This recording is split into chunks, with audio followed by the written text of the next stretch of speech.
Tim in Byers, Colorado. You think that I'm the cause of violence? Yeah, I do. Well, let me start off by saying I was one of those cherished votes in the middle. I'm not a lefty. I'm not a righty. I try to, stand outside and look at the problem and try to find a cause of a problem and a solution. I'm a very solution-oriented person, but when you go back and look at our history, starting with the very late 50s, early 60s, and then especially we see a big increase in progressivism and liberalism in the mid-60s. Actually, the big explosion, Tim, was in the 1930s. It was called the New Deal. Well, not. There was nothing like the New Deal has ever happened in the United States. Like Neil, right? But how should I put this? People would understand.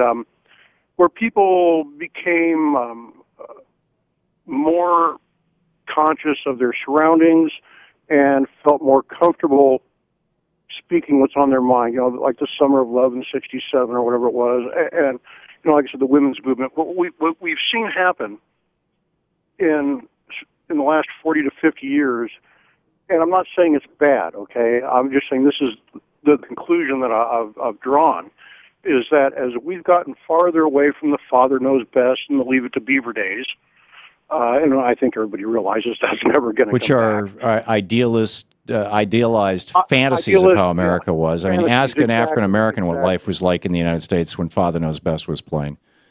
Right. I lived during that time. I know well what it was. I just say there's that perception that people have, and they're very comfortable with their perceptions. What's your point? How is it the liberals are responsible for the violence that we're seeing? When we started breaking up the families and both parents started going to work. Tim, when did liberals start suggesting that we should break up families, or for that matter, that both parents should go to work? That's the work of conservatives.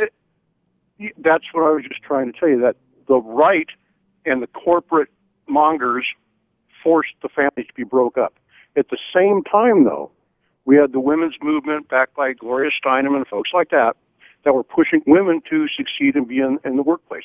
There's nothing wrong with that. I appreciate it. They were merely suggesting that women should have equal rights and opportunities as men. Are you opposed to that? What we've done is we broke up the American... No, I'm not. Not at all. No, we didn't. The women's movement did not break up the American family. And frankly, right now, marriage rates are higher than they were, and divorce rates are lower than they were 40, 50 years ago.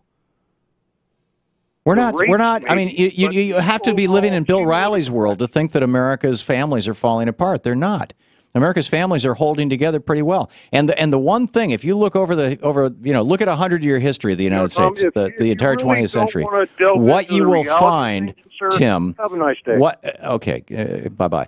What you will find, if you look at the last 100 years, the numbers are not a secret, is that divorce rates go up when the economy goes down.